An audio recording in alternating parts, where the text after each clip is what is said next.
यहाँ पर एक क्वेश्चन है, which one of the following is incorrect for ideal solution, यानी आदर्श विलयन के लिए इन चार ऑप्शंस में से कौन सा ऑप्शन रॉन्ग होगा। तो यहाँ पर हमारा इनकरेक्ट ऑप्शन होगा डी, यानी del G of mixing zero. यानी यहाँ पर गिब्स फ्री एनर्जी में चेंज परिवर्तन क्या दे रखा है, दो लिक्विड को मिलाने पर ज़ीरो दे रखा है, जबकि आइडियल सॉल्यूशन के लिए del G of mixing zero नहीं होता है। सबसे पहले हम आइडियल सॉल्यूशन की थोड़ी जानकारी लेंगे। आइडियल सॉल्यूशन कौन कौन से लिक्विड बनाते हैं। आइडियल सॉल्यूशन दो लिक्विड आपस में मिलकर बनाते हैं।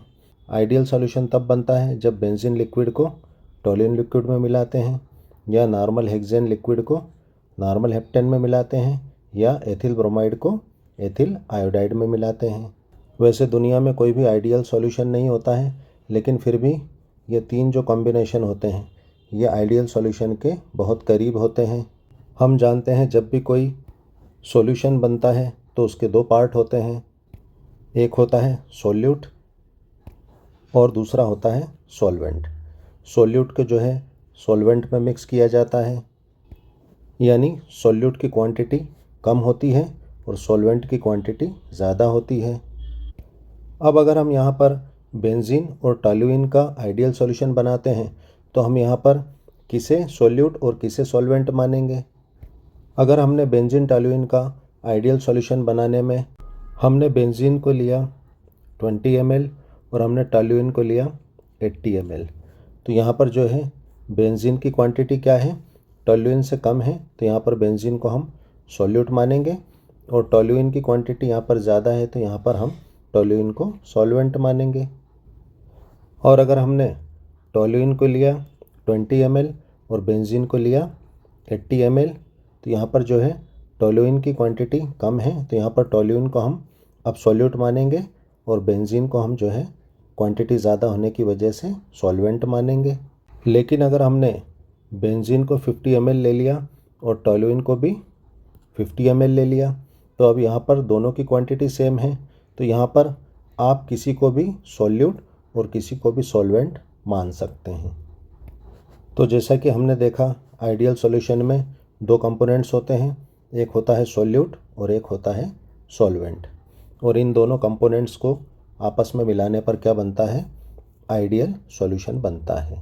आइडियल सॉल्यूशन बनाने वाले जो कंपोनेंट्स होते हैं इनके जो है मॉलिक्यूल्स के साइज़ लगभग समान होते हैं, सिमिलर होते हैं, और इनके शेप भी जो है सिमिलर होते हैं, लगभग समान होते हैं। अगर हम यहाँ पर सॉल्वेंट के मॉलिक्यूल्स को ए से डिनोट करें और सॉल्यूट के मॉलिक्यूल्स को बी से डिनोट करें, तो यहाँ पर अगर हम बेंजीन की क्वांटिटी को कम मानते हैं तो ये सॉल्यूट होगा, यानी इसे हम बी से डिनोट करेंगे, और टोल्यूइन को ए से। अगर हम यहाँ पर नॉर्मल हेक्सेन को सॉल्यूट मान रहे हैं तो इसको भी हम बी से डिनोट करेंगे, और नॉर्मल हेप्टेन को ए से। यहाँ पर एथिल ब्रोमाइड को बी से और यहाँ पर एथिल आयोडाइड को ए से डिनोट करेंगे। अगर हम यहाँ पर टोल्यूइन कंपोनेंट के मॉलिक्यूल्स के बीच अगर इंटरमॉलिक्यूलर फोर्स को बताना चाहें तो हम कैसे बताएंगे, ए बॉन्ड ए, क्योंकि हम टोल्यूइन कंपोनेंट को सॉल्वेंट मान रहे हैं। और यहाँ पर अगर हम बेंजीन कंपोनेंट यानी सॉल्यूट को अगर देखें तो इसे हम बी बॉन्ड बी से डिनोट करेंगे, यानी इसके बीच इंटरमॉलिक्यूलर फोर्स को इस तरह से शो करेंगे। यहाँ पर हमने समझने के लिए टोल्यूइन सॉल्वेंट के सिर्फ दो मॉलिक्यूल लिए हैं, और यहाँ पर बेंजीन सॉल्यूट के भी दो मॉलिक्यूल लिए हैं। लेकिन हम जानते हैं जब हम इसका सॉल्यूशन बनाते हैं तो इन दोनों लिक्विड्स को हम लेते हैं। जैसे ही आइडियल सॉल्यूशन बनाने के लिए हम टोल्यूइन का लिक्विड और बेंजीन का लिक्विड आपस में मिलाते हैं तो दोनों सॉल्यूशंस के पार्टिकल्स में यानी मॉलिक्यूल्स में रेंडमनेस आ जाती है, और हम जानते हैं रेंडमनेस से क्या होती है, एंट्रोपी बढ़ जाती है। क्योंकि सिस्टम के डिसऑर्डर को, रेंडमनेस को हम क्या कहते हैं, एंट्रोपी कहते हैं। तो यहाँ पर जो है एंट्रोपी क्या होगी, पॉजिटिव होगी, यानी ज़ीरो से ज़्यादा होगी आइडियल सॉल्यूशन को बनाने के लिए। यहाँ पर एक बात का ध्यान दें कि ये जो एंट्रोपी बढ़ी थी ये किस वजह से बढ़ी थी, हमने दो लिक्विड को आपस में मिक्स किया था। इसलिए हम इस एंट्रोपी को डेल एस मिक्सिंग कहेंगे। जैसे ही हम टोल्यूइन और बेंजीन कंपोनेंट्स को यानी लिक्विड को आपस में मिलाते हैं तो इनके आइडियल सॉल्यूशन बनने की जो फिजिकल प्रोसेस होती है वो खुद ब खुद यानी स्पॉन्टेनियसली आगे बढ़ने लगती है।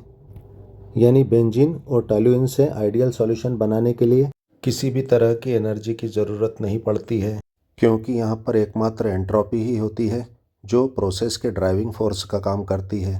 ये जो दोनों लिक्विड जिस सिस्टम में होते हैं, जिस कंटेनर में होते हैं, उसी में ये गिवन कांस्टेंट टेम्परेचर और प्रेशर पर आइडियल सॉल्यूशन का फॉर्मेशन करते हैं। ये सिस्टम कांस्टेंट टेम्परेचर बाथ से सराउंडेड रहता है। चूँकि आइडियल सॉल्यूशन बनाने की ये जो रिएक्शन है ये क्या है, स्पॉन्टेनियस है, और हम जानते हैं स्पॉन्टेनियस जो रिएक्शन होती है उसके लिए डेल जी यानी गिब्स फ्री एनर्जी क्या होती है, ज़ीरो से कम होती है यानी निगेटिव होती है।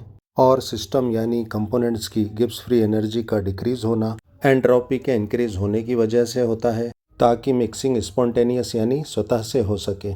यानी दोनों कंपोनेंट्स को आपस में मिक्स करने से सिस्टम की एंट्रोपी स्वाभाविक रूप से यानी नेचुरली बढ़ जाती है, जिससे सिस्टम ज़्यादा स्टेबिलिटी की तरफ बढ़ता है। सिस्टम के ज़्यादा स्टेबल हो जाने से सिस्टम की एनर्जी लो हो जाती है, जिससे गिब्स फ्री एनर्जी नेगेटिव हो जाती है यानी डिक्रीज हो जाती है। यहाँ पर गिब्स फ्री एनर्जी में चेंज किस वजह से आया है, दो लिक्विड को आपस में मिक्स करने से आया है। इसलिए यह गिब्स फ्री एनर्जी क्या होगी, मिक्सिंग की गिब्स फ्री एनर्जी होगी। तो यहाँ पर हमने क्या देखा कि रिएक्टेंट्स की गिब्स फ्री एनर्जी घटती है यानी निगेटिव होती है, जिससे रिएक्शन खुद ब खुद इटसेल्फ स्पॉन्टेनियसली आगे बढ़ती है।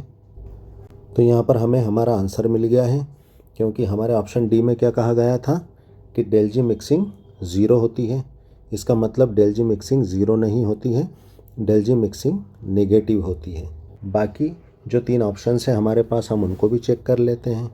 जब हम इन दोनों कंपोनेंट्स को आपस में मिलाते हैं यानी बेंजीन और टोल्यूइन को, तो हमें बेंजीन और टोल्यूइन का आइडियल सॉल्यूशन मिल जाता है। यानी हमारे ए और बी मॉलिक्यूल्स आपस में टूटकर जो है क्या बनाते हैं, ए आइडियल सॉल्यूशन बनाते हैं। चूँकि जैसा हमने बताया था कि टोल्यूइन और बेंजीन इनके मॉलिक्यूल्स सेम साइज़ के होते हैं और इनके शेप भी सेम होते हैं, तो इनके बीच जो है इंटरमॉलिक्यूलर फोर्सेस सेम होते हैं। इनके मॉलिक्यूल्स के बीच में इंटरमॉलिक्यूलर फोर्सेस सेम पावर के होते हैं, सेम स्ट्रेंथ के होते हैं। तो टोल्यूइन के मॉलिक्यूल्स को तोड़ने के लिए जितनी एनर्जी की ज़रूरत होती है उतनी एनर्जी जो है बी मॉलिक्यूल को तोड़ने में लगती है। यानी ए मॉलिक्यूल और बी मॉलिक्यूल को तोड़ने में जितनी एनर्जी ये बेंजीन और टोल्यूइन एब्जॉर्ब करते हैं, दोनों मिलकर जितनी एनर्जी एब्जॉर्ब करते हैं, और ये दोनों ए और बी टूटकर जब ए बनाते हैं, और इन दोनों के टूटने में जितनी टोटल एनर्जी एब्जॉर्ब होती है उतनी ही एनर्जी ए के बनने में रिलीज़ हो जाती है, इवॉल्व हो जाती है। एनर्जी का एब्जॉर्ब होना और एनर्जी का रिलीज़ होना, ये दोनों प्रोसेस एक साथ साइमल्टेनियसली होती है और सेम मैग्नीट्यूड में होती है, इसलिए नेट एंथैल्पी चेंज ज़ीरो होता है। यानी सिस्टम का टेम्परेचर सेम बना रहता है। यानी जितनी एनर्जी इन दोनों मॉलिक्यूल्स को तोड़ने में लगी, सेम उतनी ही एनर्जी जो है वापस रिलीज़ हो गई किसके, ए के बनने में। यानी सिस्टम के टेम्परेचर पर कोई फ़र्क नहीं पड़ा, कोई चेंज नहीं आया। यानी ए और बी के टूटकर ए बनने में एंथैल्पी में यानी टोटल एनर्जी में कोई चेंज नहीं आया। यानी इस आइडियल सॉल्यूशन के लिए दोनों लिक्विड की मिक्सिंग यानी डेल एच मिक्सिंग क्या होगी, ज़ीरो होगी, जो कि हमारा ऑप्शन ए है, जो कि करेक्ट है। अब हम ऑप्शन बी को यानी इंटरनल एनर्जी में चेंज को चेक करेंगे। जैसा कि हम जानते हैं कि जो इंटरनल एनर्जी यानी डेल यू होती है वो क्या होती है, टेम्परेचर का फंक्शन है। और जैसा कि हम जानते हैं कि ये जो आइडियल सॉल्यूशन के बनने की रिएक्शन है ये क्या है, स्पॉन्टेनियस है। यानी बाहर से किसी भी तरह का टेम्परेचर नहीं दिया जा रहा है। यानी सिस्टम का टेम्परेचर क्या है, कांस्टेंट है, और टेम्परेचर कांस्टेंट है तो इंटरनल एनर्जी में भी कोई चेंज नहीं आएगा। क्योंकि जैसा हमने देखा इंटरनल एनर्जी क्या होती है, टेम्परेचर का फंक्शन होती है, यानी टेम्परेचर चेंज होगा तो इंटरनल एनर्जी भी चेंज होगी। तो यहाँ पर टेम्परेचर कांस्टेंट होने की वजह से इंटरनल एनर्जी में किसी भी तरह का कोई चेंज नहीं होगा। इंटरनल एनर्जी चेंज क्या होगा, ज़ीरो। और ये किसके लिए है, दो लिक्विड के मिक्सिंग के लिए है। तो यहाँ पर डेल्यू मिक्सिंग ज़ीरो होगी, जो कि हमारा ऑप्शन बी है। अब हम यहाँ पर हमारे ऑप्शन सी को यानी चेंज इन वेपर प्रेशर को चेक करेंगे। यानी vapour pressure observed minus vapour pressure calculated by Raoult's law is equal to zero. यानी वेपर प्रेशर में चेंज, वाष्प दाब में परिवर्तन क्या है, ज़ीरो है। तो यहाँ पर ये ऑप्शन भी क्या है, करेक्ट है। क्योंकि यहाँ पर हमने ये जो दो कंपोनेंट्स ले रखे हैं, इनके मॉलिक्यूल्स के साइज़ भी सेम है, शेप भी सेम है, और इनके बीच में जो इंटरमॉलिक्यूलर फोर्सेस हैं वो भी क्या है, सेम है। और इन दोनों कंपोनेंट्स को मिलाकर जो आइडियल सॉल्यूशन बन रहा है, इनके ए बी मॉलिक्यूल्स के बीच भी इंटरमॉलिक्यूलर फोर्स सेम है। यानी प्योर कंडीशन में, यानी अलग से टॉल्यूइन का जो वेपर प्रेशर होता है और अलग से प्योर कंडीशन में बेंजीन का जो वेपर प्रेशर होता है, इनको मिलाने के बाद भी अगर हम इनके पार्शियल प्रेशर चेक करें तो ये भी क्या है, सेम उतने ही निकलेंगे जब ये इनको मिलाया नहीं गया था, यानी जब ये प्योर कंडीशन में थे। यानी हम ये भी कह सकते हैं कि ए मॉलिक्यूल यानी टॉल्यूइन मॉलिक्यूल के बीच जो बॉन्ड है और बी मॉलिक्यूल यानी बेंजीन मॉलिक्यूल के बीच जो बॉन्ड है, उसकी डिस्टेंस सेम होगी जितनी डिस्टेंस इनको मिलाने के बाद जो बेंजीन टॉल्यूइन का आइडियल सॉल्यूशन बनेगा, उनके बीच के जो बॉन्ड है उसकी भी डिस्टेंस क्या होगी, सेम होगी। यानी हम ये कह सकते हैं कि इन दोनों लिक्विड को मिलाने के बाद जो आइडियल सॉल्यूशन बन रहा है बेंजीन और टॉल्यूइन का, इसका वॉल्यूम भी उतना ही होगा जितना इन दोनों कंपोनेंट्स का अलग अलग वॉल्यूम था। यानी इन दोनों कंपोनेंट्स का अलग अलग वॉल्यूम और बाद में जो इनको मिलाकर आइडियल सॉल्यूशन बना, उसका वॉल्यूम भी सेम है। यानी हम यूँ कह सकते हैं कि यहाँ पर डेल वी मिक्सिंग यानी दो लिक्विड को मिलाने के बाद जो वॉल्यूम होगा वो वैसा का वैसा ही रहेगा, यानी उसमें कोई चेंज नहीं आएगा। यानी मिलाने के बाद ना वॉल्यूम बढ़ेगा ना घटेगा। यानी आइडियल सॉल्यूशन के लिए डेल वी मिक्सिंग भी क्या होती है, शून्य होती है, ज़ीरो होती है। क्योंकि अगर जब हम इस टॉल्यूइन लिक्विड और बेंजीन लिक्विड को मिलाते और इनके मिलाने से जो आइडियल सॉल्यूशन बेंजीन और टॉल्यूइन का बन रहा है, ये अगर वीक होता तो ए बी के बीच के बॉन्ड के डिस्टेंस क्या होती, ज़्यादा होती, और ए बी मॉलिक्यूल्स क्या होते, यानी टॉल्यूइन और बेंजीन मॉलिक्यूल क्या होते, दूर दूर से जुड़ते, जिससे क्या होता, सॉल्यूशन का वॉल्यूम बढ़ जाता। और अगर टॉल्यूइन और बेंजीन लिक्विड को यानी कंपोनेंट्स को मिलाने पर जो ए बी का आइडियल सॉल्यूशन बन रहा है, इसमें ए और बी यानी बेंजीन और टॉल्यूइन मॉलिक्यूल के बीच का जो बॉन्ड है, ये अगर छोटा होता, इनके इंडिविजुअल यानी अलग अलग जो बॉन्ड थे इनके पहले, उससे अगर छोटा होता तो क्या होता, आइडियल सॉल्यूशन का वॉल्यूम कम हो जाता। लेकिन जैसा कि मैंने बताया, आइडियल सॉल्यूशन में क्या होता है कि टॉल्यूइन मॉलिक्यूल के बीच जो बॉन्ड होता है और बेंजीन मॉलिक्यूल के बीच जो बॉन्ड होता है, वो जब बेंजीन और टॉल्यूइन आपस में बॉन्ड बनाते हैं, वो उसके बिल्कुल सिमिलर होता है, बराबर होता है। इसलिए जो है आइडियल सॉल्यूशन के बनने पर वॉल्यूम में किसी भी तरह का कोई चेंज नहीं आता है। इसलिए डेल वी मिक्सिंग यानी दो लिक्विड को मिलाने पर वॉल्यूम में किसी तरह का कोई चेंज नहीं होता है, वो ज़ीरो होता है। चूँकि कंपोनेंट्स की बॉन्ड स्ट्रेंथ और आइडियल सॉल्यूशन की बॉन्ड स्ट्रेंथ सेम है, इसलिए जो है इसके वेपर प्रेशर पे कोई चेंज नहीं आएगा। तो हम चाहे वेपर प्रेशर ऑब्ज़र्व करके निकाल लें, चाहे राउल्ट के फार्मूले से कैलकुलेट करके हम वेपर प्रेशर को निकाल लें, दोनों का डिफरेंस क्या होगा, ज़ीरो होगा, यानी कोई डिफरेंस नहीं आएगा। इसलिए चेंज इन वेपर प्रेशर क्या होगा, ज़ीरो होगा। यानी हमारा ऑप्शन सी भी क्या है, करेक्ट है। यहाँ पर एक बात का और ध्यान दें, क्योंकि यहाँ पर क्या है, वॉल्यूम में चेंज यानी डेल वी मिक्सिंग ज़ीरो है, तो यहाँ पर जो है वर्क क्या होगा, ये भी ज़ीरो होगा। क्योंकि हम जानते हैं W इज इक्वल टू क्या होता है, P डेल वी होता है। यानी वॉल्यूम में चेंज होता है तभी क्या माना जाता है, वर्क डन माना जाता है। जैसे कि हम फिज़िक्स में कहते हैं ना कि जब भी कोई वज़न है या कोई वस्तु है, जब तक वो खसकेगी नहीं, यानी जब तक उसमें डिस्प्लेसमेंट नहीं होगा, हम फोर्स कितना भी लगा दें, अगर डिस्प्लेसमेंट नहीं है तो वर्क ज़ीरो माना जाता है। उसी तरह जो है यहाँ पर जब तक वॉल्यूम में चेंज नहीं होगा, वर्क ज़ीरो माना जाएगा।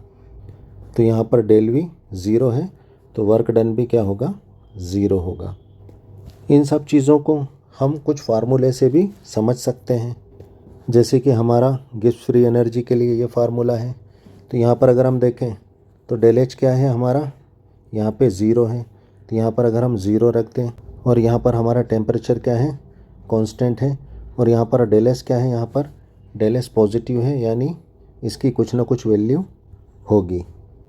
तो यहाँ पर हमारी डेल एच की टर्म तो ज़ीरो हो गई, तो हमारे पास क्या बचा, माइनस टी डेल एस, यानी यहाँ पर डेल जी क्या हो जाएगा, नेगेटिव हो जाएगा। यानी हम यहाँ से भी डेल जी की नेगेटिव वैल्यू पता कर सकते हैं। और हमें क्वेश्चन में क्या दे रखा है, डेल जी मिक्सिंग क्या है, ज़ीरो है, जो कि क्या है, इनकरेक्ट है।